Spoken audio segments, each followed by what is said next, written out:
the Ulster Plantation. Let's go. And again, if you're asked to write a paragraph on a plantation, Ulster's a good one to do. Put as many facts in as you can, remembering that there will be more marks going for your analysis of whatever documents they put in than there will be for any particular paragraph that you write, but it's good to know the facts. So let's go. You ready to go? Ulster Plantation, ordered by King James I. What was the aim of it? To pacify Ulster. Ulster had been a giant pain in the rear end for English kings and queens for a very long time. It was a stronghold of Gaelic Irish identity following the end of the 9 Years' War in 1603 and essentially the defeat of Gaelic Ireland. The decision was made to plant Ulster with loyal settlers in 1609. Estate sizes were limited to around 1,000 acres maximum. The reason for that is because huge mistakes had been made in the Munster Plantation, where estates of up to 10,000 acres were given and were proved to have been unmanageable. And of course, if you give 1,000 acres as a maximum number of estates, well, you're going to get more settlers, and the more people you get, the more people are, they're ready to serve the king and be loyal to the king and resist anybody who wanted to maybe reverse the plantation. You might know the word servitors. Don't forget who they were. They were people who received land during the Ulster Plantation. Many of them were soldiers who had served in the English army during the 9 Years' Wars. People from England, people from Ireland, people from Scotland, people who had served the king and were rewarded for their service with land. And of course, they were very, very, very important in making sure that the plantation, if you like, stuck, that it didn't collapse, because their military experience gave them, lent the plantation a strength when it came to resisting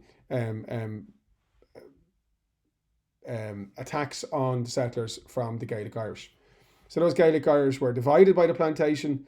Some of them decided to try to hold on to what they had by swearing an oath of allegiance to the king. Those that were dispossessed and lost their land became known as Tories and, lived a very difficult life trying to survive through a combination of foraging and trying to steal food and supplies from the settlers. Many settlers came from Scotland. Many of them were Presbyterian. Scotland had been converted by John Knox to John Calvin's version, extreme is the wrong word, strict version of Protestant belief. So when these people came to Ireland, they came with very much an anti-Catholic sentiment. Catholics were called Papists. Papists were followers of El Papa, which is the Pope. And Presbyterians, many of whom were coming to Ireland to try and, build a better life for their families. Also, there was this sense that they were coming to do God's work, to rid the land of Catholics. And, that again gave a strength to the plantation that it wouldn't break, that these people wouldn't leave easily if they came under pressure, as indeed had happened during the Laois Offaly plantation. An undertaker, very easy to understand what that meant. It's got nothing to do with coffins and burying people. An undertaker was a person who undertook or promised to follow the rules of the plantation in order to receive land under the terms of the plantation. They would said they would follow the rules, and the rules included don't employ any locals. That rule was obviously to try and make sure that the locals left and went away. But that rule wasn't always obeyed. They were instructed to build stone houses because if they came under attack, they wouldn't be as easily burned. And the plantation also required settlers to build a bawn or a stone wall around their settlement or their home, their homestead. Again, all about security, all about protection, all about making sure that the plantation couldn't be reversed by violence. Towns such as Omagh, Enniskillen, and Virginia were built during the plantation. Londonderry, which had already existed as a very, very, very important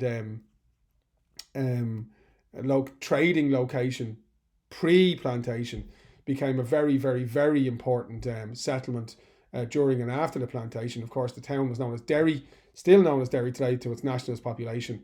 It was given the prefix London when King James granted land in that county, the county of Derry, to members of the London Trade Guilds. Very good piece of politics by James. giving land to poor people in London where he lived, keeping himself safe, keeping himself popular.